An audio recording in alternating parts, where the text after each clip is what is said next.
olvidar que en todo acto donde se hable de declaración juramentada, el que juramenta es el que atestigua o el que hace la declaración.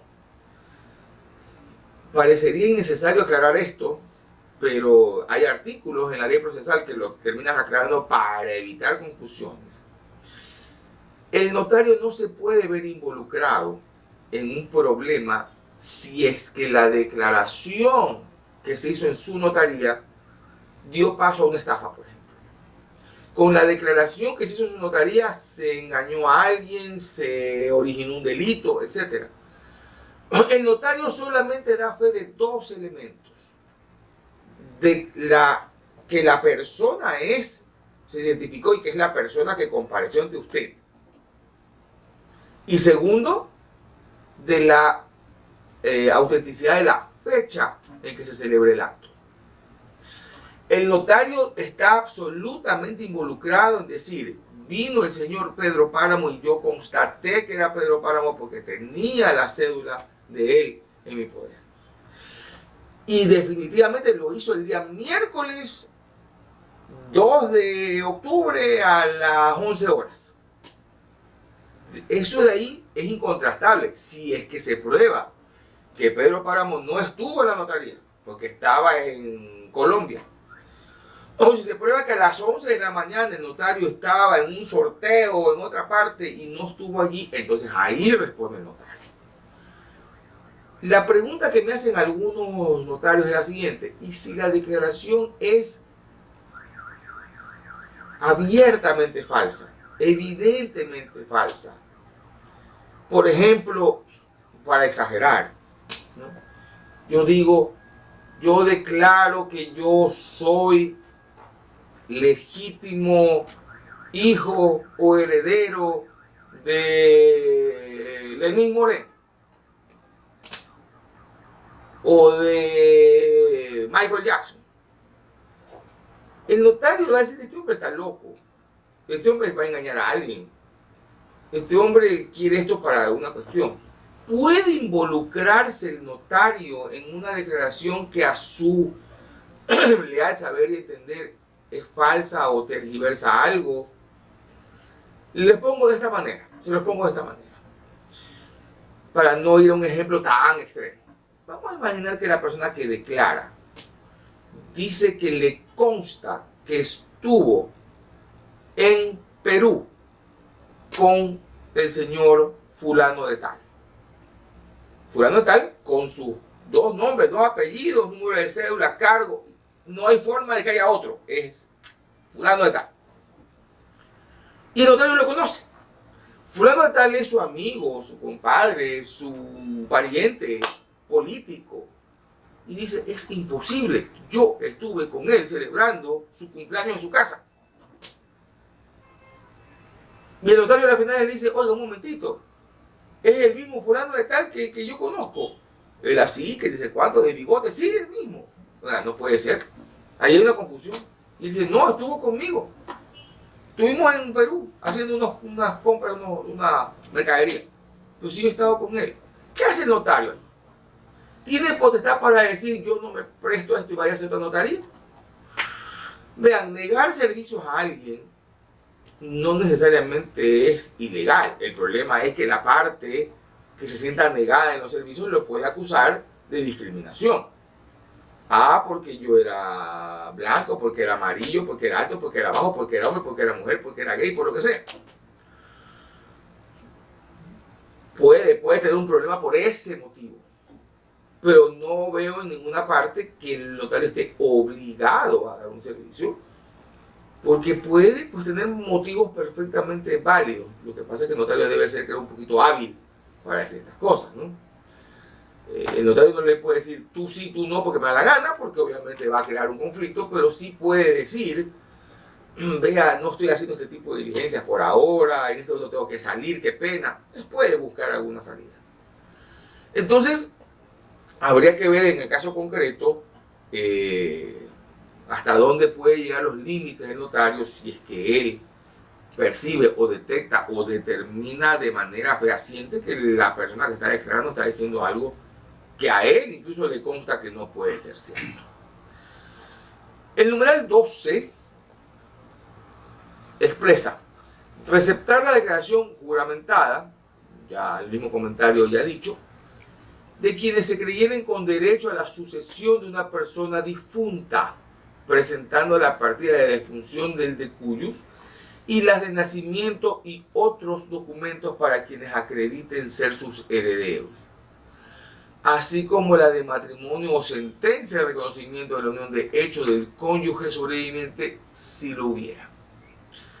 Tal declaración con los referidos instrumentos serán suficientes documentos habilitantes para que el notario conceda la posesión efectiva de los bienes pro indiviso del causante a favor de los peticionarios, sin perjuicio de los derechos de terceros.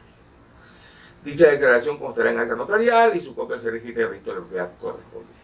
Muy bien. Esto no es otra forma, no es otra cuestión de decir la posesión efectiva a la cual le antecede una declaración juramentada, que es la forma como comúnmente se ha venido haciendo. La posesión efectiva, que algunos tratadistas dicen que ni es posesión ni es efectiva, porque no poseen nada, ni efectivamente transmiten nada, sino que simplemente una anotación de la calidad de heredero que tenga alguien, calidad de heredero que puede ser impugnable posteriormente.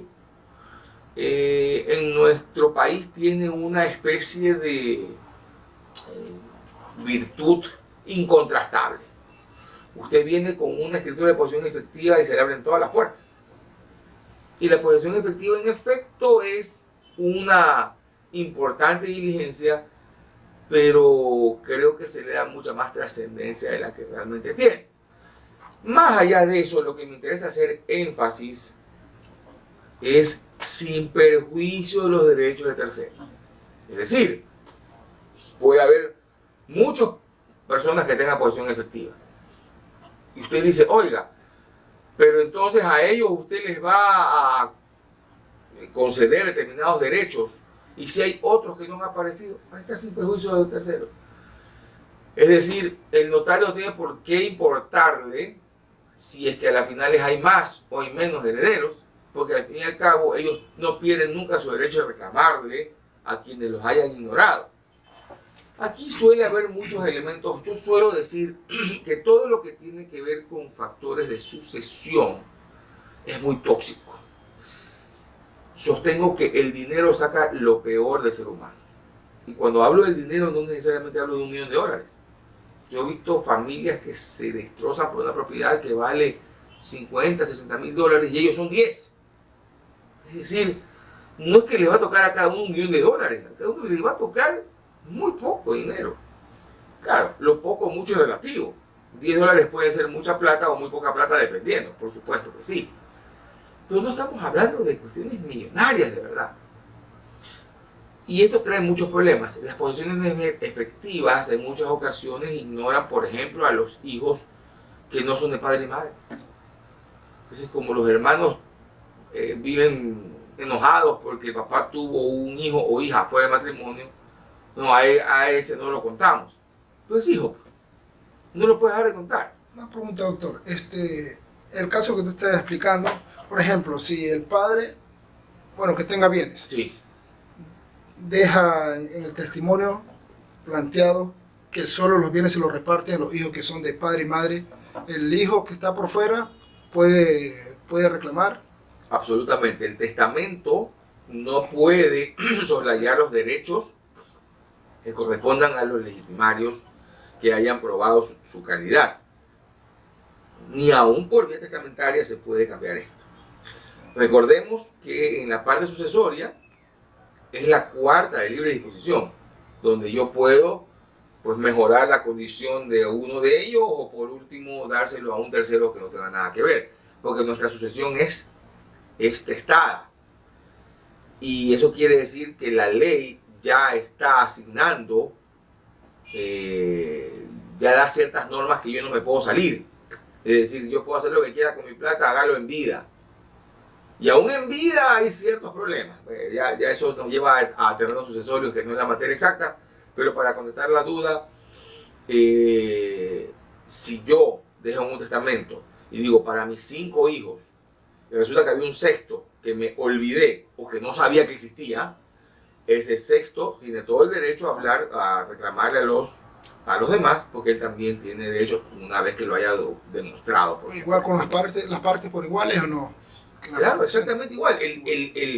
Si estamos hablando del patrimonio del sucesor, Pedro Páramo, es tan hijo el que tuvo Pedro Páramo con una señora como el que tuvo Pedro Páramo con la otra señora. Es hijo de Pedro Páramo. Y estamos hablando del patrimonio de él. No tiene nada que ver la madre.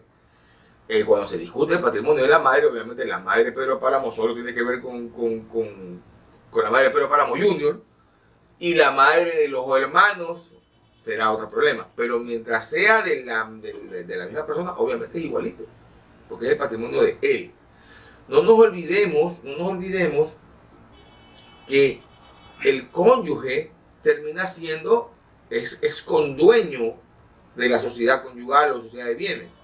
Y por lo tanto, cuando fallece uno de los dos, es sobre esa porción que tienen derecho los sucesores.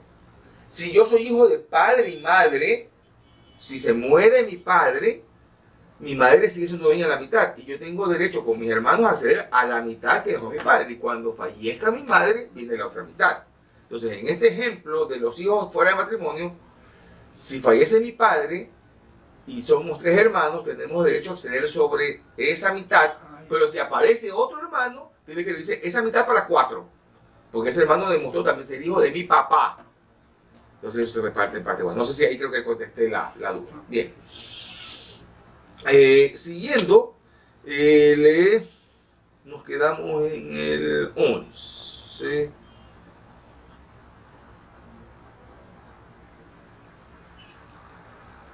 Bien, vamos al número 13. Autorizar la petición de disolución de la sociedad conyugal o de la sociedad de bienes por mutuo acuerdo, sin perjuicio de la atribución prevista en el artículo 10 de la Ley Orgánica de Gestión de la Identidad y Datos Civiles. Nos encantan estos nombres interminables, ¿no? Ley Orgánica de Gestión de la Identidad y Datos Civiles. Y coger aire para leer eso. Previo reconocimiento de las firmas de los solicitantes ante el notario acompañando la partida de matrimonio, la sentencia, acta de reconocimiento, certificado de la unión de hecho o cualquier documento habilitante según lo dispuesto en la Ley Orgánica de Gestión de la Identidad y Datos Civiles. A ver, vamos a este primer inciso. Hay abogados que suelen decir, oiga, sociedad de bienes, sociedad de hecho es lo mismo. De hecho, la sociedad no se llama sociedad conyugal, se llama sociedad de bienes, porque es la que nace del matrimonio. Es parcialmente cierto. La verdad es que sociedad conyugal propiamente no es el nombre, es sociedad de bienes. Es una sociedad que nace, es una sociedad sui generis, una sociedad solamente única en su especie, que nace naturalmente con el matrimonio. Sin embargo, por leyes posteriores, también surge una sociedad de bienes por la unión de hecho. Es decir, patrimonialmente la unión de hecho y el matrimonio son iguales. No son iguales en su naturaleza jurídica, no son iguales en cuanto a determinados derechos que se derivan de esa calidad, pero patrimonialmente no hay diferencia alguna entre sociedad de bienes y sociedad conyugal. Porque hay que hacer la aclaración, la sociedad conyugal es una sociedad de bienes, sigue siendo sociedad de bienes, pero la ley lo distingue para tener claro que la sociedad de bienes es la de la sociedad de hechos, porque eso no puede ser conyugal, porque es de hecho, no hay matrimonio. Es decir, no hay matrimonio, no puede ser sociedad conyugal, sino sociedad de hecho. Es por eso la distinción. Pero si vamos a ponernos puristas, la sociedad de bienes y la sociedad conyugal son lo mismo. La sociedad de bienes, la sociedad conyugal es la sociedad de bienes que nace por el matrimonio. Y la otra es la de bienes, la que nace simplemente por la unión de las personas en esta figura llamada unión de hecho. Aquí estamos hablando entonces de la disolución de la sociedad conyugal o la disolución de la sociedad de bienes por mutuo acuerdo. Es decir, no es mutuo acuerdo al juez, que tiene que irse a liquidar pericialmente, etc. Pero estamos hablando de disolución, no de liquidación, disolución. Aquí hay que hacer un par de aclaraciones. lamentablemente he escuchado incluso abogados decir que la disolución de la sociedad conyugal equivale a que el matrimonio casi que quedó de papel. No tiene nada que ver. Los matrimonios pueden ser absolutamente solventes con una disolución de sociedad conyugal y pueden ser muy débiles con sociedad conyugal formada. La sociedad conyugal es simplemente una forma de organizar los patrimonios de los cónyuges.